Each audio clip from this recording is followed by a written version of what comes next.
റസിയ ബീവിക്കൊപ്പം അമ്പലപ്പുഴയിൽ ജീവിച്ച ചെല്ലമ്മ അന്തർജനം വിടവാങ്ങി. 94 വയസ്സായിരുന്നു. ആരോരുമില്ലാതെ റെയിൽവേ ട്രാക്കിൽ ജീവനൊടുക്കാനെത്തിയ ചെല്ലമ്മ അന്തർജനത്തെ സമുദായ എതിർപ്പുകൾ മറികടന്ന് കൂടെ താമസിപ്പിച്ച് സംരക്ഷിച്ചത് റസിയ ബീവിയായിരുന്നു. ഞാനൊരു മാസം ആശുപത്രി എന്റെ അമ്മ വീണ കഴിഞ്ഞ മാസം 5-ാം തീയതി വീണ്. എന്റെ നോയമ്പും പെരുന്നാളും എല്ലാം എന്റെ അമ്മയായിരുന്നു. ശരിയാണ്. ചെല്ലമ്മ അന്തർജനം റസിയ ബീവിക്ക് അമ്മയായിരുന്നു, എല്ലാമായിരുന്നു.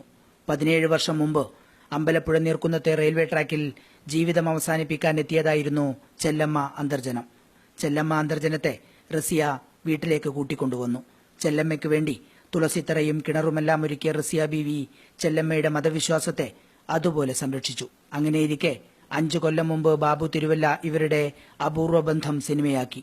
റസിയ ബീവിയായി അഭിനയിച്ച കൽപ്പനയ്ക്ക് മികച്ച സഹനടിക്കുള്ള ദേശീയ പുരസ്കാരം കിട്ടി. കൽപ്പനയും റസിയയുടെ വീട്ടിലെത്തിയിരുന്നു.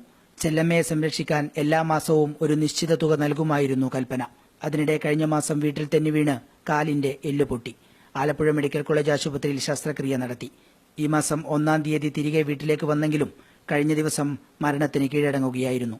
അവസാനത്തെ ആഗ്രഹവും റസിയ ബീവി ഒരു മടിയും കൂടാതെ നടത്തിക്കൊടുത്തു. മതാചാരപ്രകാരമുള്ള സംസ്കാരം.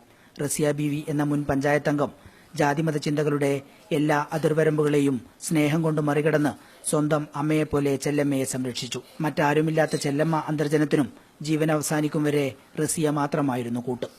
ആലപ്പുഴയിൽ നിന്ന് TV പ്രസാദ്, ഏഷ്യാനെറ്റ് ന്യൂസ്.